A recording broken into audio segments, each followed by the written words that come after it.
The history of Durotar isn't just about a barren wasteland with a capital city dropped in the middle. It's a story carved in blood and fire. If you've ever quested through this zone in World of Warcraft, you probably remember the dry red cliffs, a few scattered trees, and of course the Horde capital city of Orgrimmar towering at its heart. But coming from someone who has sworn allegiance to the Alliance, that's all Durotar is, to us at least. A region that is simply the home of the Horde's capital, and nothing more. But that couldn't be further from the truth, and I couldn't be more wrong. This land is where the Horde clawed its way back from exile, where betrayal and war tested their strength, and where honour became more than just a word. So in this video, we're diving into the history of Durotar, the hidden past of this harsh land, the battles that scarred it, and how it became the true heart of the Horde.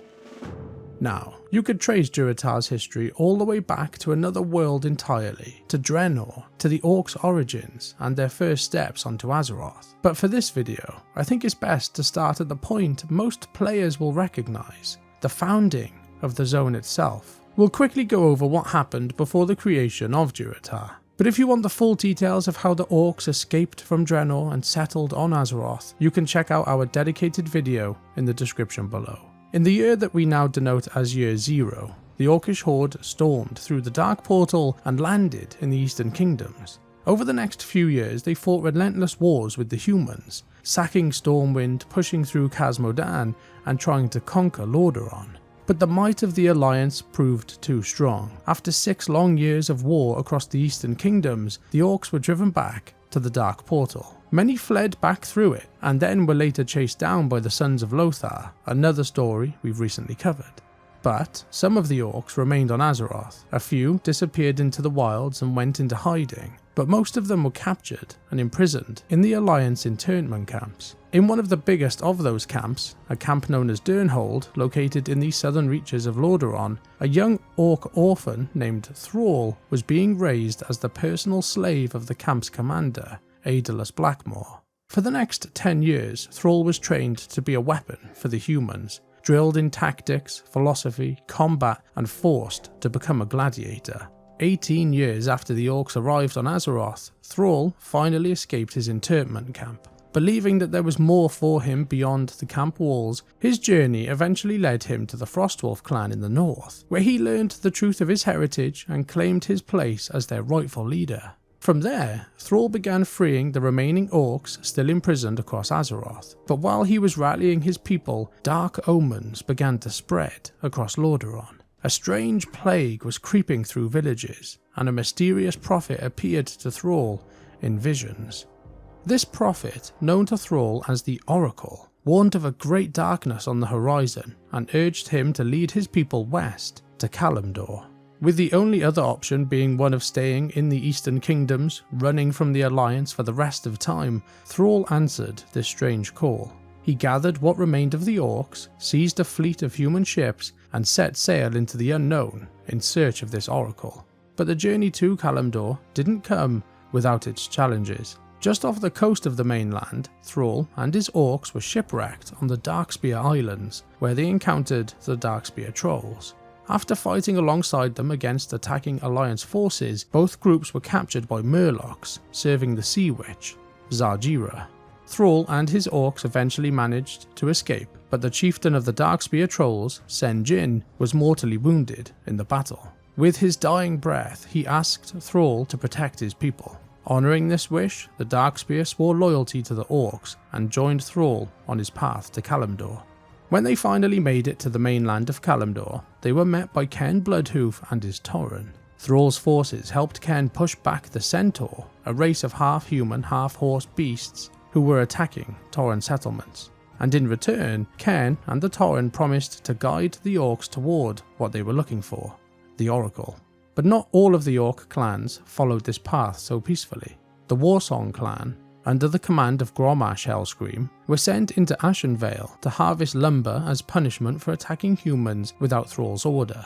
There, they clashed with the native Night Elves, and as the battles dragged on, a pit lord known as Manaroth from the invading Burning Legion saw an opportunity. He offered the Warsong his blood in exchange for loyalty, and those who accepted fell under demonic control.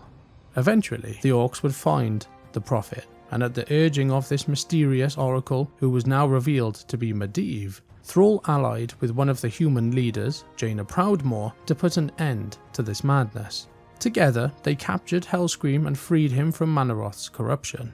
Thrall then joined him in a final confrontation with the Pit Lord. It certainly wasn't easy, but Grom struck the killing blow on the demon. His sacrifice destroyed Manoroth and freed the Orcs from their demonic curse forever. Meanwhile, across Kalimdor, the Third War raged on. The Burning Legion continued to press on with its assault on Azeroth until its commander, Archimonde, was defeated at the Battle of Mount Hyjal. With his death, the Legion's invasion was broken, and the war finally came to an end. After Archimonde's defeat at Mount Hyjal, Azeroth's races were left fractured, reeling from the devastation of the Third War. But for the Orcs, the end of that war marked something far more important: a chance to start again. Thrall led his people south, looking for a home. They settled in the harsh, sun-scorched lands along Kalimdor's eastern coast. But this land wasn't empty. It was occupied by the native Razormane Quillboar, vicious, boar-like creatures with jagged spines and known for their ferocious tempers. But the Quillboar weren't new enemies to the Orcs. They knew them well. They had fought the Quillboar alongside the Tauren on their earlier journey to seek out the Oracle during the Third War. Thrall's warriors clashed with the Razormane once again, driving them back into the canyons and the cliffs. As the Quillboar were absent across the plains and the deserts, the Orcs seized their chance to move in. Orcish camps grew into small villages, and a foothold was carved out of the unforgiving red earth. To Thrall, this was more than just survival. This was a new beginning. To honour the father he never truly knew, he named the land after him. Where they had settled became Durotar, in memory of Durotan.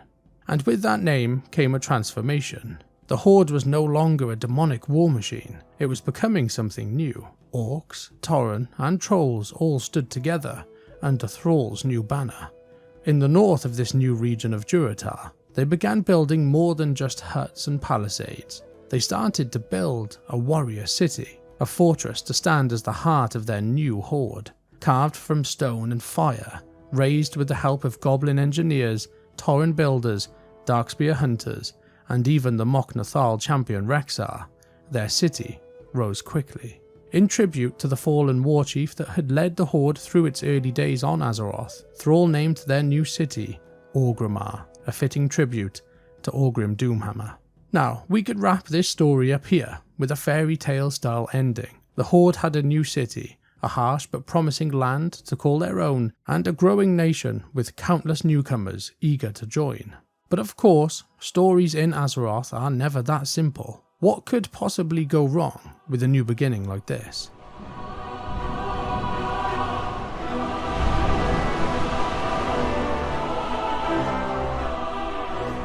The Alliance were on their way. After Lordaeron had been devastated by Arthas and his Scourge, a massive part of the Alliance fleet abandoned the continent and set sail into the unknown, hoping to find survivors. What they didn't realise was that the Alliance forces that had escaped and travelled to Kalimdor a few years earlier had certainly survived. Led by Jaina Proudmore, the Alliance forces who remained on Kalimdor after the Third War had settled in the Dustwallow Marsh. On its eastern coast they built a stronghold, the port city of Theramore. Just down the coast from Durotar and the newly built warrior city of Orgrimmar, Theramore's position made the fragile truce between the Horde and the Alliance essential if both sides hoped for a future on Kalimdor. But that fragile peace was about to shatter. The Alliance fleet were on their way, and leading the charge was Jaina's father, Grand Admiral Daelin Proudmore. A celebrated hero of the Second War, Daelin was one of the Horde's fiercest enemies on the seas, and he was scarred by what the Horde had done to the Eastern Kingdoms. To him, the Horde would always be monsters, and his arrival would threaten the entire balance of Kalimdor. When Daelin's fleet reached Kalimdor's shores, Jaina met him in Theramore, where she was accompanied by Rexxar. She pleaded with her father, telling him that the Horde were no longer their enemies. but Daelin refused to listen. He could not accept that the Horde had changed. Instead, he ordered their capture, and fighting soon broke out on the streets of Theramore. Rexxar managed to escape and fled back to Durotar, carrying word of the Alliance threat to Vol'jin and Thrall. With the peace between the two factions now shattered, Thrall wasted no time. They would meet this threat head-on and marched towards Theramore Isle. Yet before the attack began, Thrall confronted Jaina herself, giving her a difficult and final choice: stand with her father and reignite the war between the two factions, or stand with the Horde and preserve the peace on Kalimdor. And as the story goes, Jaina chose the peace. The Horde would storm Theramore Isle, Orcs, Trolls and Tauren all fighting side by side, and together they brought down the Grand Admiral, Daelin Proudmore. After the death of Admiral Proudmore, the battle had ended and the Horde withdrew peacefully, returning to Durotar to continue building their nation. But as we know, peace never lasts for long in Azeroth, and soon another threat would rise to challenge the Horde's new home. Most Horde members who've travelled through Durotar will recognise Thunder Ridge. Not long after Durotar was founded, Rexxar and his companions were sent to Thunder Ridge to collect shimmerweed, but when they arrived, something was clearly wrong. The thunder lizards that lived there were acting strangely, being aggressive and almost deranged. It didn't take long to uncover the cause. Humans had set up a lumber operation nearby, tearing through the forest and driving the lizards into madness. With no other choice, the Orcs were forced to put the creatures down to prevent further chaos. But the source of this problem wasn't actually the human logging camp, it was coming from somewhere else entirely. The rest of the trees hadn't been cut down, they were burned and corrupted by demonic magic. The source of this wasn't the humans, but a group of Orcs themselves. The Burning Blade clan, once feared across the Eastern Kingdoms and known to the humans as the Flaming Sword, they were renowned for their deadly blade masters and fought in the First and Second Wars as part of the Old Horde. But when the Horde fell and Thrall rose to power, many Burning Blade warriors broke free from demonic influence and then pledged themselves to the new Horde. But not all of them walked this peaceful path. A faction of the corrupted Burning Blade remained loyal to the Burning Legion. Sometime after the Third War, a lesser demon named Zmodlor, a master of deception and infiltration, remained on Azeroth and began rebuilding this cult in secret. He preyed on hatred, recruiting Orcs and humans alike, convincing each side that he could help them wipe out each other. Zmodlor's plot nearly succeeded. Aegwynn, the former guardian of Tirisfal, and Lady Jaina Proudmore confronted him and his followers at Dreadmist Peak in the Barrens. The two managed to banish Zmodlor and end his twisted plan before it could ignite another bloodbath. In the 25th year, many young Orcs and Trolls began their journey through Azeroth, and it all started in the Valley of Trials. It was here that they were faced with their first real tests, confronting threats spreading across Durotar. These trials served to aid the Horde, but also to prove they were ready to face the challenges of Azeroth and whatever lay beyond it. They were ordered to cull the local boar population, slay venomous scorpids, and eliminate prowling fellstalkers, lesser demons that had recently begun emerging from caves in the cliffs to the north. Those caves, once a quiet network of natural tunnels, had become corrupted by the presence of the Burning Blade. Though the demons there were weak, their growing numbers were beginning to spill into the valley, raising concerns that the Shadow Council was gaining influence in the region. The Shadow Council being a group of mortal warlocks that still serve the Burning Legion. Among the wildlife here, a particularly troublesome scorpid named Sarkoth had earned a reputation for attacking careless initiates, and more Orcs and Trolls were sent to deal with it. Despite the dangers, the valley also remained a place of labour, with Orcish peons gathering lumber from the few trees scattered across the harsh landscape. By the 25th year, records show that Orgrimmar, the Horde's capital, housed around 14,000 inhabitants, and across all of Durotar, the population reached approximately 21,000. With over 85% of Durotar's population made up of Orcs and Trolls, the numbers tell a clear story, a story of the deep bond between the two races. And that bond only grew stronger following a painful betrayal by Hexmaster Zalazane, a powerful witch doctor of the Darkspear tribe and once the chieftain, Vol'jin's closest friend. Corrupted by dark voodoo and haunted by visions from the lower, Zalazane turned on his own people. As the Darkspears settled on the Echo Isles during their exodus to Kalimdor, Zalazane's mind broke under the weight of his own power. He used twisted magic to strip his kin of their free will, enslaving them to his own command. As his control over the Isles spread, the number of free Darkspear trolls began to vanish. Fearing the complete loss of his people, Vol'jin made a difficult choice. He ordered the Darkspear tribe to abandon their new home. Seeking safety, the Darkspear fled to the coast of Durotar. There, the Orcs welcomed them in as brothers-in-arms, of course, granting them land of their own to build their fishing village of Sen'jin, giving the trolls a fresh start again. The Darkspear trolls, alongside their Horde allies, launched frequent attacks against Zalazane's stronghold on the Echo Isles. Many brave trolls and Horde champions had journeyed to the Echo Isles to try and defeat him, and more than a few returned claiming victory, even presenting what they believed was Zalazane's severed head.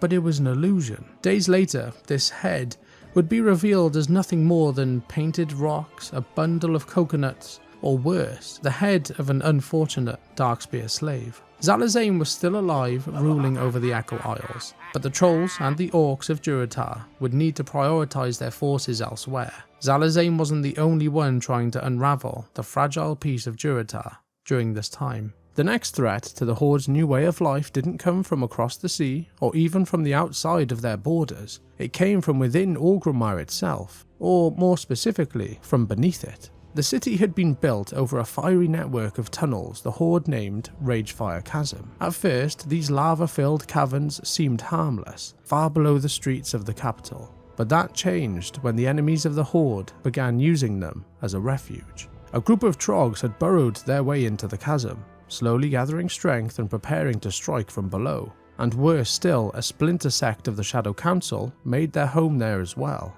This group, known as the Searing Blade, was the sister faction to the infamous Burning Blade. Backed by the Shadow Council, they were determined to undermine Thrall's new horde and bring it down from within. The Searing Blade was led by three dark figures: Taragaman the Hungerer, a Felguard who was left on Kalimdor after the Third War; Jurgosh the Invoker, a powerful Orc warlock who had pledged himself to the Shadow Council; and Basilan, a satyr consumed by corruption. From the Ragefire Chasm they plotted the downfall of everything the Horde had built. But Thrall was not blind to the threat. He left its destruction to the rising adventurers of Azeroth. When the champions of the Horde were strong enough, they descended into the chasm, struck down the Trogs and the Searing Blade, and they returned to the streets of Orgrimmar, victorious. For the time being, the threat within the Ragefire Chasm was over. The history of World of Warcraft really accelerates between the 25th and the 27th year, as both the Horde and the Alliance face two monumental events: the invasion of Outland and the war against the Lich King in Northrend. When the war in the north finally ended and the trolls returned home to their camp in Durotar, the Darkspear tribe prepared for a new battle, one of their own making. They launched a campaign to reclaim their homeland, the Echo Isles. The Darkspear fought their way through waves of hexed trolls, inching closer to the heart of the Isles where Zalazane awaited them, summoning foul magic and raising a powerful barrier to shield himself. Cornered but still defiant, Zalazane boasted that no living being could break through his shield and that he was untouchable. But then came the laughter. Zalazane. The mocking voice of Bwonsamdi, the lower of the dead, echoed across the Isles. Furious that Zalazane had dared to meddle in his domain, Bwonsamdi shattered the shield and unleashed his wrath. You think you got what it takes to face me? Destroying the Hexmaster from within. And with that, Zalazane's dark reign over the Echo Isles came to a violent but final end. But even after reclaiming their homeland, the Darkspear trolls still faced lingering threats across the Echo Isles, from crazed raptors and violent Naga that continued to challenge their hold over the land. In the 28th year, everything changed. Azeroth's surface was shattered by the elemental chaos and the explosive return of Deathwing, the Destroyer. And unfortunately for the Orcs, Durotar didn't escape the destruction. The geography of Durotar was reshaped almost instantly. Flooding from the mighty South Fury River, one of the most prominent rivers in Kalimdor, spilled across the land during the Cataclysm.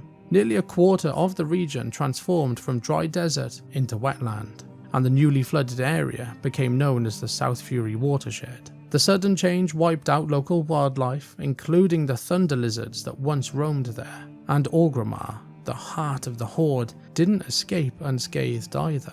Large sections of the city were burned during the elemental unrest, and while many saw ruin and despair, one orc saw opportunity. During the events of the Cataclysm, Warchief Thrall had stepped down so he could focus on healing the world, but by doing so, he left leadership of the Horde in the hands of Garrosh Hellscream. Garrosh didn't see this damage as a threat to Orgrimmar. He saw it as a chance to reshape the Horde's capital into something new, not just a warrior city, but a mighty fortress. He ordered Orgrimmar and Durotar to be reinforced with iron battlements, barricades and training grounds, and this idea turned out to be the right move, because Orgrimmar was about to be tested. The uneasy peace with the Alliance was crumbling, and the shadow of war was once again falling over Durotar.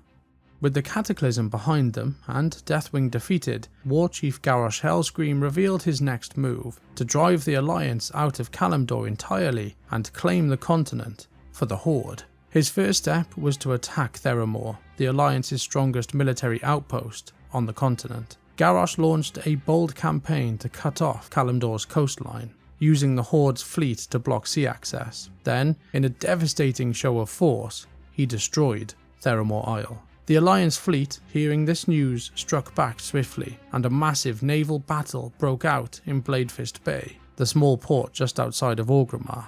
But Garrosh's war wasn't only against the Alliance here. His brutality and hunger for control began to tear the Horde apart from within. He branded the entire Darkspear tribe as traitors. He sent his personal bodyguards, an elite fighting force of the Horde known as the Kor'kron, to the Echo Isles, placing the trolls there under martial law to prevent uprising. This crackdown disrupted a quiet plan that was being worked on behind the scenes by Vol'jin and Lor'themar Theron. They were trying to coordinate an effort to challenge Garrosh's rule. Before this kind of mutiny could amount to anything, an attempt was made on Vol'jin's life. He had been sent to the Karazhan wilds of Pandaria with Kor'kron forces to investigate the Saurfang. The Saurfang are feral, lizard-like humanoids, with the sole purpose of just causing trouble, and they were slowing the Horde's progress in Pandaria. But this investigative mission was nothing more than a setup. The Orcs had planned to assassinate the Darkspear leader. The attempt on Vol'jin's life failed, and though he was badly wounded, he managed to escape. With his people under threat and Lor'themar still occupied on the Isle of Thunder in Pandaria, Vol'jin was forced to act himself. He returned to Durotar and openly declared rebellion. And so, the period known as the Darkspear Rebellion had begun. It started with the liberation of the Echo Isles and pushed all the way through to Razor Hill. Vol'jin's forces gained momentum, and soon they were joined by Thrall, Bane Bloodhoof and Chen Stormstout, each of them not willing to let Garrosh twist the Horde into a tool of tyranny. The Darkspear Rebellion pushed Garrosh and his so-called true Horde back to the gates of Orgrimmar, but they weren't the only ones closing in. The Alliance had also joined the hunt. With both factions now bearing down on the city, the siege of Orgrimmar was about to begin. As the Darkspear Rebellion weakened the true Horde from within, the Alliance planned a surprise attack on Bladefist Bay. Meanwhile, Vol'jin and Bane Bloodhoof gained control over most of Durotar and the Barrens. Vol'jin also sent an elite squadron of Goblin Special Forces known as the Gob Squad to investigate disappearances across Durotar. Their search led them to Ragefire Chasm, where they uncovered Garrosh's dark plans. He was breeding proto-drakes, hoarding weapons and delving into twisted shamanism. Garrosh was prepared well. He reinforced Orgrimmar with the Dragonmaw clan, Kor'kron elite forces and the Black Fuse Company's war machines, and he also secured an alliance with the Klaxi, the manted paragons from Pandaria. After discovering the Vault of Yar-Sharaj on Pandaria, Garrosh travelled to the Vale of Eternal Blossoms, where he battled the leader of the Shadowpan, Taranzu, and used the corrupted waters to awaken the heart of Yar-Sharaj, an ancient old god relic that can be used as the ultimate weapon. If you would like to find out all the details of the events across Pandaria, including the ones of the Siege of Orgrimmar, you can check out our video on the full lore explanation of the entire expansion down in the description below. Inside the city, united forces freed prisoners and fought Garrosh's dark shamans. After a long drawn out battle, the champions of Azeroth confronted Garrosh himself in his sanctum, called the Underhold. Still alive, Garrosh was then taken into custody. As the leaders of the Alliance and the Horde gathered in Grommash Hold, Thrall prepared to execute Garrosh, but leader of the Alliance, Varian Wrynn, intervened. He insisted that Garrosh should stand trial, and Taranzu offered to bring him to Pandaria. Varian declared that while the Horde had committed grave crimes, he would give them one more chance, so long as they upheld their honour. And with that, the Siege of Orgrimmar had ended, but peace between the two factions was uncertain. The civil war against Garrosh had already shown one undeniable truth. The city of Orgrimmar was not as impenetrable as they thought, and it could be breached. That lesson would stay in the back of the mind of some of the Horde, and under High Overlord Varrock Saurfang, who had stepped into military leadership after Garrosh's fall, a great effort was spent reinforcing the city's defences. Towers were rebuilt, walls were strengthened, and watchful eyes stood guard over every gate. And Sylvanas Windrunner grew confident. As the new war chief, Sylvanas had bigger plans that went far beyond simple defense. She managed to spin a web of deception across Azeroth, planting the idea that the Horde were preparing to seize Silithus. Tyrande Whisperwind took the bait. Determined to protect Kalimdor, she mobilized nearly the entire Night Elf military and marched them south towards Silithus. But that was never the real plan. By pulling the Night Elves away from their sacred homeland, Sylvanas had left Teldrassil exposed, and the Horde attacked. Not at Silithus though, but at the World Tree itself. Flames consumed it, and before the Alliance could react, Teldrassil was burnt to ash. Shocked by this brutal act, the Alliance had to retaliate, and their response was swift and brutal, striking directly in the Eastern Kingdoms. Their target was the Undercity, and though Sylvanas fought to hold it, the city was ultimately destroyed. And with these events, the Fourth War on Azeroth had started. During this war, Orgrimmar had become the beating heart of the Horde's war machine. Yet as the war dragged on, cracks within the Horde started to show. A bit like what Garrosh had done, Sylvanas tightened her grip on the city, silencing dissent whenever it appeared. Orgrimmar, once rebuilt as a fortress to protect its people, was now starting to feel like a prison. The growing unrest in the streets could not be contained, and soon the Horde found itself on the brink of another civil war. On the one side stood Sylvanas and her loyalists, determined to rule with fear and strength. On the other side were the rebels, who dreamed of a Horde that was closer to Thrall's vision, a Horde built on honour, not tyranny. And this unrest would develop into a face-off, moments away from civil war. The Thanos Blightcaller rallied the people in Sylvanas' name, holding Orgrimmar firmly in her grasp. And Varrock Saurfang outside the city gathered the rebels, joined by the Alliance, and were marching from Razor Hill. The final confrontation between the two was looming, and at any moment a battle that would decide the future of the Horde could break out. But it never came to that. Before the armies clashed, Saurfang chose to face Sylvanas himself. He challenged her to a Mak-Gorar, the ancient Orcish duel of honour. The fight was swift, and Saurfang fell, but not before exposing Sylvanas' true intentions for all to see. She abandoned the Horde, leaving even her most loyal followers behind. In her absence, the Horde began to heal. Sylvanas' loyalists surrendered or were rounded up, and Saurfang's funeral was held in the front of Grommash Hold, a moment of unity as Horde leaders and even a few Alliance figures came together to pay their respects. We won't go into the fine details of the Fourth War and the battle for Azeroth, but with the war against the Alliance now at bay and the Old God N'Zoth defeated, the leaders of the Horde gathered in the Orgrimmar embassy. This time, they didn't choose to elect a single war chief. Instead, they formed the Horde Council, a body made up of voices from every race, guiding their people not through one leader, but through many leaders.